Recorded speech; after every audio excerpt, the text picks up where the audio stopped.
Boa tarde a todos. Excelente estar aqui com vocês hoje. Quero agradecer imensamente, primeiro, aos organizadores, Dr. Samuel Lima, Dr. Felipe Gulo, Dr. Bruno Brito, todos os demais organizadores pelo convite e pela iniciativa de fazer esse evento. Um evento sensacional. Entendo até que um evento imperdível depois agora do retorno da pandemia. Então, parabéns pela iniciativa, obrigado pelo convite. Parabéns aí também e obrigado pelos patrocinadores também, Lifetime, principalmente. Sem vocês, a gente não teria aqui o espaço maravilhoso. Então, muito obrigado.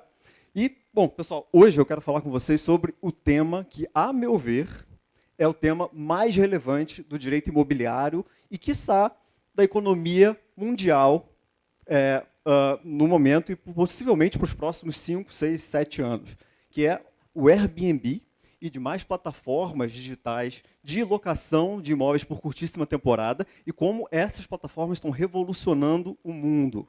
Mas antes, eu queria primeiro fazer aqui uma enquete com vocês, uma pesquisa de campo muito rápida. Até porque, pessoal, a gente está aqui no fim do dia, a gente precisa dar uma energizada. Sei que está todo mundo aqui desde cedo, então vamos lá. Primeiro ponto. Quem aqui já alugou, já foi hóspede de um Airbnb ou de uma plataforma de locação? Quase todo mundo, né? Maravilha. E quem aqui já foi incomodado por um hóspede do Airbnb que ficou fazendo festa, bagunça em algum apartamento perto do seu, ou, enfim, em alguma viagem sua? Algumas pessoas, né? Legal. E quem aqui já foi o hóspede que incomodou as outras pessoas do Airbnb? Não precisa se acusar, não. Estou brincando. Vamos lá, temos uma. Sempre tem um. Sempre tem um. Legal.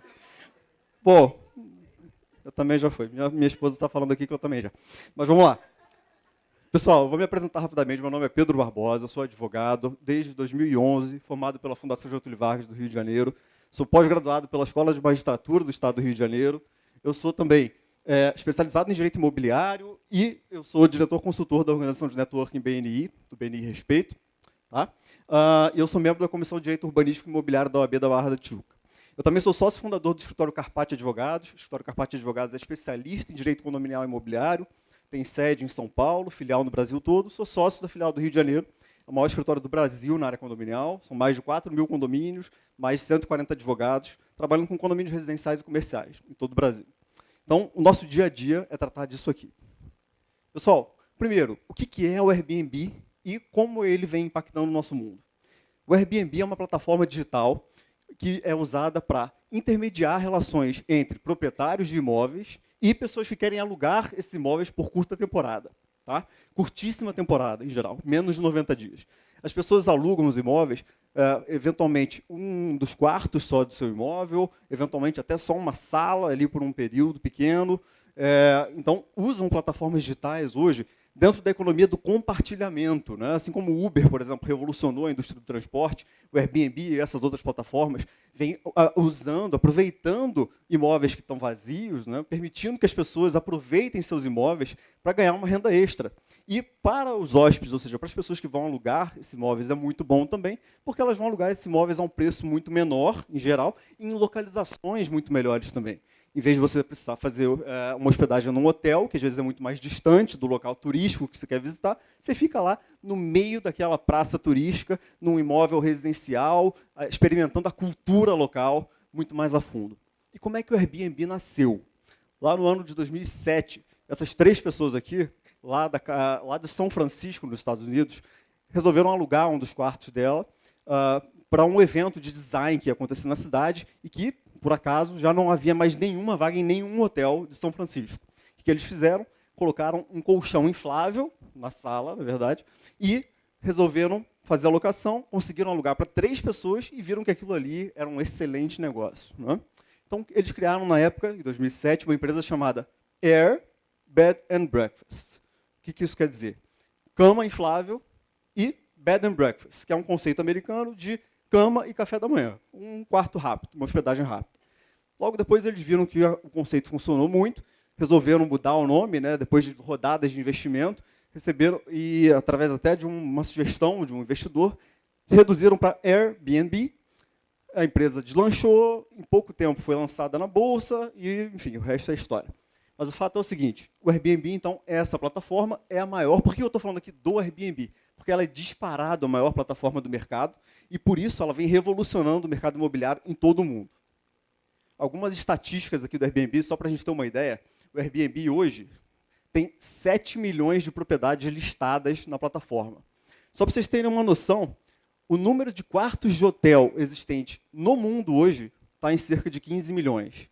O Airbnb tem 7 milhões de propriedades listadas. Então, quase a metade do número de leitos de hotel no mundo, o Airbnb já oferece hoje na própria plataforma. Aqui no Brasil, a estimativa é de que existam 500 mil quartos de hotel. O Airbnb tem 7 milhões. Então, é disso aqui que a gente está falando. Esse aqui é o tamanho do mercado do Airbnb. O Airbnb já gerou 180 bilhões de dólares para os anfitriões, para os donos das propriedades. Tá? E ele está presente hoje em 220 para cima países do mundo. Mas algumas estatísticas importantes aqui. O anfitrião médio do Airbnb ganha, só que essas três últimas mais importantes pelo horário, o anfitrião médio ganha 13.800 dólares anualmente. Isso dá, na cotação de hoje, mais ou menos 67.590 reais por ano. Ou seja, uma média de renda extra mensal de 5.600 reais.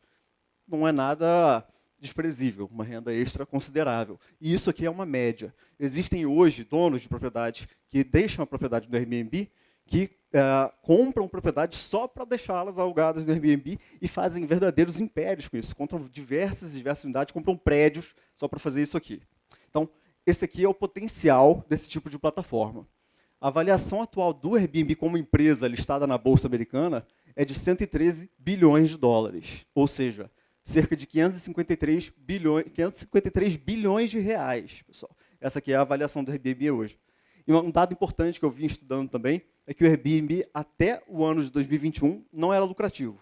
Tá? Como uma startup que recebeu muito investimento, mas ainda está ganhando tração, ela demorou um tempinho para lucrar. Com a pandemia, ela teve um prejuízo em 2020 de 4 bilhões de dólares. Agora, em 2022, já lucrou mais de 1 bilhão de dólares. Em 2023, já está lucrando mais de 2 bilhões de dólares no balanço deles. Então, como que o Airbnb afeta o mercado empresarial? E aí eu diria para vocês que, independentemente do mercado de cada um, se é advogado ou se tem algum mercado diferente, o Airbnb está hoje impactando o seu negócio. Tá? E eu vou mostrar um pouquinho como. Alguns dos mercados que vêm sendo afetados no Brasil fortemente pelo Airbnb são, por exemplo, arquitetura e design de interiores. A gente tem hoje aqui no Brasil uma infinidade. Vou mostrar para vocês aqui no Rio de Janeiro a quantidade de Airbnbs listados que a gente tem. E as pessoas que usam o Airbnb acabam investindo muito em arquitetura e design para mobiliar a própria unidade, para torná-la mais atrativa, para ganhar uma renda extra maior com aquela unidade. Então, esse mercado vem sendo impactado fortemente pelo Airbnb. Tecnologia e automação. A maior parte dos Airbnbs tem também, dentro do escopo ali da tecnologia, né, da novidade, a característica de serem unidades automatizadas. Então, você coloca, por exemplo, na entrada da tua unidade do Airbnb, uma caixinha onde fica a chave. Você, quando o seu host, o seu hóspede, chega na unidade, ele recebe uma senha, ele mesmo coloca a senha na caixinha, pega a chave, abre, entra, ele não precisa nem ver o proprietário. Tá? Lá dentro da unidade também, em geral, se faz automação de ar-condicionado, automação de cortina, automação de televisão, enfim. Essa é uma indústria que vem sendo muito impactada também pelo Airbnb. A indústria de alimentos e bebidas é outra também. Com esse surto de turismo causado pelo Airbnb em diversas áreas que não eram áreas turísticas originalmente, eram áreas residenciais, negócios locais como restaurantes e lojas de souvenir e outras lojas turísticas vêm também tendo um surto de receita. Né? É algo que vem acontecendo muito aqui no Rio de Janeiro, por exemplo. Outras áreas são a área de construção. E aqui eu quero deixar muito claro que eu não estou defendendo o Airbnb, e a minha ideia é mostrar para vocês como isso aqui é polêmico. E de várias áreas de mercado, várias áreas empresariais, vêm sendo impactadas negativamente pelo Airbnb também. Tá? E a gente vai entrar na discussão de por quê e como. A área de construção, por exemplo, vem sendo impactada positivamente. Várias construtoras estão voltando até a construir mais empreendimentos, depois da crise imobiliária que a gente teve muito forte no Rio de Janeiro em 2016, 2018, mas várias vão voltando a lançar grandes empreendimentos, muito por causa de investidores e especuladores que usam o Airbnb e outras plataformas do gênero. O setor de transporte, devido ao turismo também, Uber, ônibus de transporte turístico, vem sendo muito impactado. E a administração de imóveis. Né? Várias imobiliárias vêm sendo impactadas aí negativamente, porque as imobiliárias estão deixando de alugar imóveis por causa do Airbnb. Para finalizar aqui essa parte, a hotelaria é uma área que vem trazendo um fortíssimo lobby contra o Airbnb.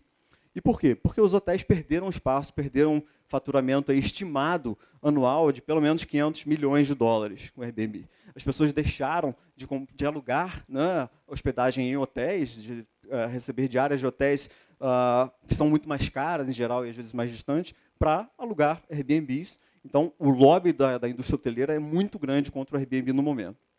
O setor de compra e venda e locação de imóveis vem sendo muito impactado, e o setor de turismo como um todo vem sendo impactado positivamente. No Rio de Janeiro, por exemplo, a gente vem tendo aqui algumas áreas que vêm crescendo muito por causa desse tipo de locação. Agora, a polêmica, uma coisa muito importante. E aqui eu digo para vocês, o Brasil está mais ou menos, como sempre, né, 10 anos atrasado na discussão disso aqui. As cidades principais dos maiores países do mundo, como Estados Unidos, por exemplo, como países europeus, França, Inglaterra, Alemanha, vem discutindo isso aqui há 10 anos e vem regulamentando o Airbnb para impedir alguns problemas sérios que a plataforma causa.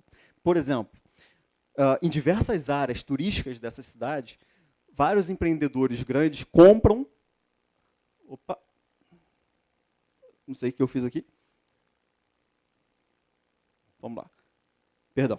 Mas vários empreendedores estão comprando prédios inteiros e áreas inteiras, então ruas inteiras de centros empresariais e centros históricos dessa cidade para torná-los Airbnbs. Então, em vez de você ter pessoas morando ali, você está tornando aqueles imóveis turísticos. E o que isso acarreta? Acarreta um aumento absurdo do valor da locação, porque os proprietários daqueles imóveis não têm mais interesse em fazer uma locação de longo prazo, e sim de ganhar um dinheiro mais rápido com a locação do Airbnb, e as pessoas que trabalhavam ali, que moravam na região, não têm mais condição financeira de morar naquele local. Isso está gerando uma crise habitacional gigantesca, o que está causando a regulamentação muito estrita do Airbnb a acontecer, como a gente vai ver aqui. Outros problemas que o Airbnb vem causando, e que são muito abafados pela própria empresa, essa que é a verdade, são crises de segurança no turismo. Então, as pessoas alugam o Airbnb e no Airbnb acontecem, por exemplo, como a própria empresa não garante a segurança do hóspede, já houve histórias de hóspedes assassinados, de pessoas estupradas, já se encontrou dentro de Airbnbs alugados partes de corpos mutilados, enfim, tem notícias de todo tipo, das coisas mais escabrosas do mundo. Então, há uma crise de segurança muito grave também nesse setor. Isso aqui é um site chamado AirDNA, que ele mostra todas as unidades listadas no Airbnb em qualquer cidade do mundo. Aqui no Rio de Janeiro, não sei se vocês conseguem ver, mas a gente tem todos esses pontinhos roxos aqui, ó, e os pontinhos azuis como unidades listadas no Airbnb. E a gente tem ali também, ó, a taxa de ocupação, que é 52%, e a receita média mensal dessas unidades, que é de R$ 4.400. Então, a gente consegue ver aqui o tamanho dessa indústria no Rio de Janeiro. E aí, pessoal, vem aqui o nosso problema, a regulamentação do Airbnb no Brasil e no mundo. Como eu falei, no mundo, várias cidades turísticas já regulamentaram o Airbnb para proibi-lo ou restringi-lo fortemente. Então, em Amsterdã, por exemplo, os anfitriões só podem alugar as propriedades por até 30 noites por ano. Recentemente, eu vou mostrar para vocês também que em Nova York houve uma briga enorme com o Airbnb. A cidade de Nova York entrou numa briga judicial com a plataforma Airbnb para impedir o Airbnb de atuar lá. O que eles conseguiram foi restringir também a 30 noites por ano, ou seja, se você compra a sua unidade, você quer investir e alugá-la pelo Airbnb, você só consegue alugá-la por 30 noites e você ainda precisa ter uma licença para explorar aquela atividade comercial naquela unidade. Outras cidades, por exemplo, Londres, os aluguéis de curto prazo limitados a 90 dias por ano. Em Palma de Maiorca, sites de compartilhamento de casas são proibidos para conter o turismo, devido ao surto turístico também. Então, a regulamentação já é muito forte nesses locais. Nos Estados Unidos, cada estado lá tem uma regulamentação diferente. Então, Nova York já proibiu mais de 30 dias por ano da locação, a menos que o anfitrião esteja presente na propriedade, ou seja, o anfitrião tem que estar morando lá e tem que estar presente enquanto a hospedagem acontecer, senão existe essa limitação de prazo. No Arizona, a regulamentação lá não é permitida, porque eles lá protegem o direito de propriedade acima de tudo. Então, cada estado está vendo de um jeito. Tá? Em Miami, é interessante, os aluguéis de curto prazo estão proibidos na maioria dos bairros. Alguns não, mas na maioria dos bairros, sim. Então, já existe uma regulamentação até setorial. Alguns setores proíbem, outros não. Na Ásia, no Japão, por exemplo, os anfitriões têm que registrar o anúncio junto ao governo. Então, você vai fazer um anúncio do Airbnb, tem que ser registrado num órgão do governo, e a casa só pode ser alugada por um máximo de 180 dias por ano também. Em Singapura, qualquer aluguel de curto prazo de menos de 3 meses é considerado ilegal. E aí, no Brasil, como é que a gente tem? Não tem regulamentação específica. Não tem nada. O que a gente tem no Brasil é isso aqui, ó. A nossa lei do inquilinato, a lei de locação de imóveis urbanos, ela só diz que existe uma possibilidade da locação por temporada, que é uma locação destinada à residência temporária do locatário. A gente está falando em residência, não está falando em hospedagem, tá? E ela tem um prazo não superior a 90 dias. Ou seja, qualquer coisa abaixo de 90 dias, a princípio, seria uma locação de curta temporada. Mas por que isso aqui não encaixa no Airbnb? E aí, pessoal, para a gente até finalizar a nossa discussão, este problema tem sido levado ao Superior Tribunal de Justiça. Como o nosso legislador não toma uma atitude e não regulamenta o problema, a gente acaba tendo que desaguar tudo isso aqui no Judiciário. E o que o Judiciário tem feito, o que o Superior Tribunal de Justiça tem entendido, e não é nem assim uma enxurrada de decisões, não. A gente tem 2 decisões de 2021 que tratam do assunto e dizem basicamente o seguinte, que se os condôminos moram num condomínio residencial que tem na convenção descrito que aquele condomínio é residencial e não comercial, o condomínio poderia proibir a locação pelo Airbnb. Então, o condomínio, na verdade, ele precisa levar aquela decisão para uma assembleia, e na assembleia, por um quórum de 2/3 de condôminos, que é o quórum previsto no Código Civil, determinar a proibição do Airbnb. Até a decisão mais recente do STJ foi um pouquinho mais dura ainda, diz o seguinte, olha, se houver destinação residencial na convenção, está proibido. Os condôminos poderiam liberar com um quórum de 2/3 numa assembleia. Então, essas são as únicas 2 decisões que a gente tem, e elas são muito focadas em uma discussão muito específica, que é a seguinte, o Airbnb é uma locação por curta temporada ou é uma hospedagem? Locação por curta temporada é residencial, hospedagem, segundo a lei, é comercial. Será que o Airbnb é comercial? Eu vou deixar a pergunta para vocês pensarem. Será que quando eu alugo aqui um apartamento no meu Airbnb, o meu apartamento por Airbnb, será que aquilo é um comércio? Será que naquele momento ali eu estou oferecendo um serviço profissional? Eu sou um hotel? Eu virei uma empresa hoteleira naquele momento? Essa é a grande discussão que vem sendo travada no judiciário, e essa aqui é a discussão que deveria estar sendo travada no nosso legislativo para impedir que no futuro nós tenhamos problemas como várias cidades europeias e americanas vêm tendo também. Pessoal, era isso que eu queria trazer para vocês hoje. Espero que tenham gostado. Agradeço mais uma vez pelo convite. Muito obrigado.